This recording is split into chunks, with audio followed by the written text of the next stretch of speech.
Porque no solo de pan vive el hombre, sino de toda palabra que sale de la boca de Dios, dijo Jesús.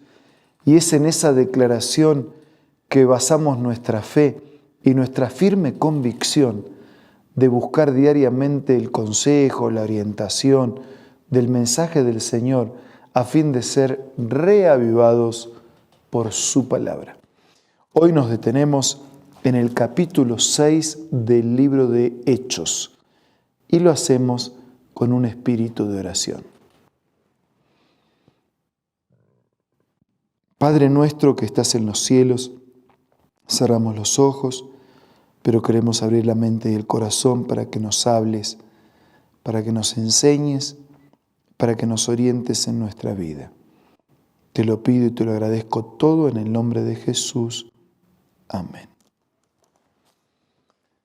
En el capítulo 6 de Hechos encontramos que como resultado de una iglesia que crece, que se multiplica, como hemos visto en los capítulos anteriores, miles y miles de conversiones y de personas integrándose a la vida y al movimiento de la iglesia, por aumentar, dice el primer versículo, el número de los discípulos, se quejaron los judíos de habla griega contra los de habla aramea de que sus viudas eran desatendidas en la distribución diaria de los alimentos. O sea, crecía tanto que algunas cosas comenzaban a descuidarse.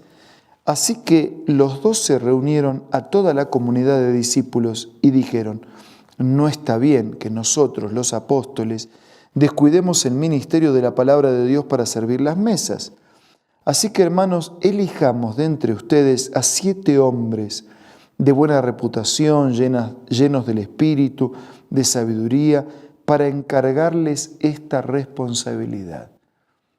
La responsabilidad de ser diáconos, de llevar adelante la diaconía, que no significa otra cosa que el servicio.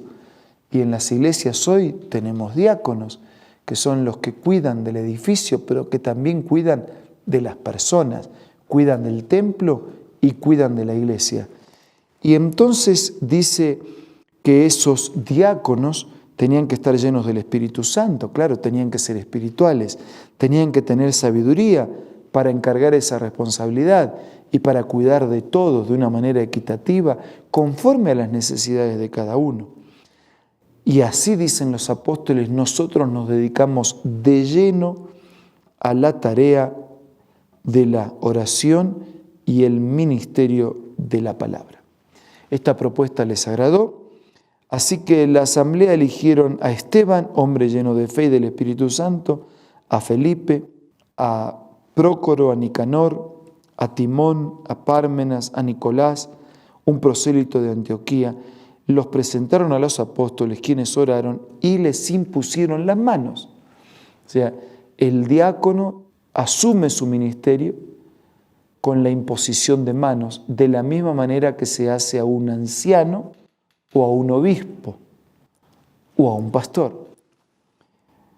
Y la palabra de Dios se difundía, el número de los discípulos aumentaba considerablemente en Jerusalén e incluso muchos de los sacerdotes obedecían a la fe. Una iglesia activa, una iglesia dinámica, una iglesia espiritual, una iglesia llena del Espíritu Santo, una iglesia que tiene un foco, que mira en una sola dirección, la predicación del Evangelio a todos para que Jesús regrese. Pero cada vez que cumplimos el mandato de Dios, se producen conversiones e incomodidades. Los que no son sinceros, los que no aceptan la orientación de Dios, se incomodan y se enojan con el cartero, con el que lleva la carta. En realidad se enojan con el que envía la carta, que es Dios, pero también se enojan con el que lleva el mensaje, con el mensajero. Esteban, hombre lleno de la gracia y del poder, hacía grandes prodigios y señales milagrosas entre el pueblo. Con él se pusieron a discutir ciertos individuos de la sinagoga, llamado de los libertos, donde había judíos de Cirene, de Alejandría, de Cilicia y de Asia. Versículo 10. Como no podían hacer frente a la sabiduría ni al espíritu con que hablaba Esteban, instigaron a unos hombres a decir: hemos oído a Esteban blasfemar contra Moisés y contra Dios.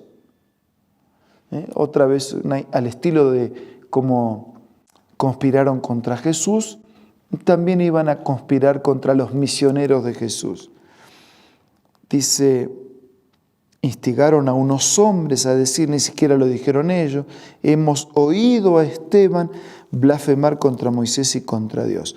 Agitaron al pueblo, agitaron a los ancianos, a los maestros de la ley, se apoderaron de Esteban y lo llevaron ante el consejo. Primero discutieron, después se intrigaron y finalmente lo acusaron. Presentaron testigos falsos que declararon, este hombre no deja de hablar contra este lugar santo y contra la ley. Le hemos oído decir que este Jesús de Nazaret destruirá este lugar y cambiará las tradiciones que nos dejó Moisés. Todos los que estaban sentados en el consejo fijaron la mirada en Esteban y vieron que su rostro se parecía al de un ángel. Y aquí termina este breve capítulo. Mañana nosotros vamos a ver el capítulo 7, donde Esteban presenta su discurso, su defensa. Le preguntan, ¿es cierto estas cosas que te acusan? Y entonces él responde. Pero yo quiero detenerme en algunas lecciones de este todavía capítulo 6 que estamos analizando en el día de hoy. En el pueblo de Dios, en la iglesia de Dios, en la misión de Dios, hay lugar para todos. Ni todos pueden hacer lo mismo, pero todos podemos ser parte de una misión que tiene que ser cumplida. Alguien puede decir, ¿era importante la tarea de los apóstoles? Claro que lo era. ¿Y la de los diáconos? ¿Fue importante o no fue importante? Por supuesto que lo fue. Porque mientras unos avanzaban en la predicación para extender el mensaje, otros cuidaban de la iglesia establecida. Así que en la iglesia de Dios hay lugar para todos. Hay dos ovejas en la iglesia de Dios. Una oveja está dentro y la tenemos que cuidar, y la otra oveja está afuera y la tenemos que buscar para que sea parte del redil de Dios. La otra lección que nosotros podemos quedarnos de este capítulo es que no importa la tarea que realices, seas un apóstol o un diácono, necesitamos ser llenos del Espíritu de Dios. Es decir, ser espirituales, dedicados, hombres, mujeres de fe comprometidos, dedicados y amantes del Señor. Y que cuando hacemos lo que Dios nos pidió que hagamos, como un barco que se abre camino entre las aguas y corta las aguas, siempre nos vamos a encontrar, como le pasó a Jesús, quienes agradecidos reciben el mensaje y disfrutan de una vida transformada, y quienes, no queriendo aceptar el mensaje, rechazan al mensajero inicial que es Dios, y rechazan al mensajero intermedio que somos nosotros. A veces el rechazo es por crítica, por burlas, otras veces es por enojo y otras veces es por arrestos, persecuciones e incluso la misma muerte.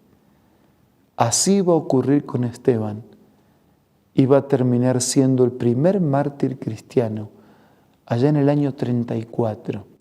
Apenitas Jesús había dejado esta tierra unos escasos 3 años. Pero yo me detengo y termino en esto. Hasta los que lo acusaban fijaron la mirada en Esteban y vieron que su rostro se parecía al de un ángel. Cuando Dios está en su vida se nota. Ni todos nos pareceremos a un ángel, pero cuando Dios está en la vida se nota. Se nota en los ojos, se nota en el rostro, se nota en el interés, se nota en la disposición, se nota en la actitud, se nota en el compromiso. Queridos, déjele un lugar a Dios en su vida. Sea feliz con Él. Y de esa manera muchos notarán, todos notarán quién camina, quién vive en el centro de su existencia. Ahora vamos a hablar con Dios a través de la oración.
Señor Padre nuestro, gracias. Gracias por Esteban. Gracias por estos hijos tuyos que se dedicaron, que pagaron el precio para amarte, para obedecer, para ser fieles. Nosotros también abrimos nuestro corazón.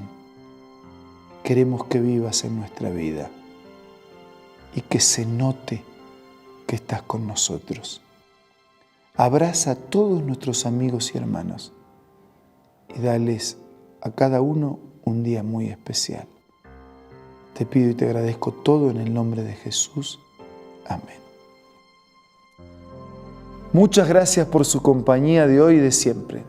Dios les bendiga y será hasta mañana si Dios quiere.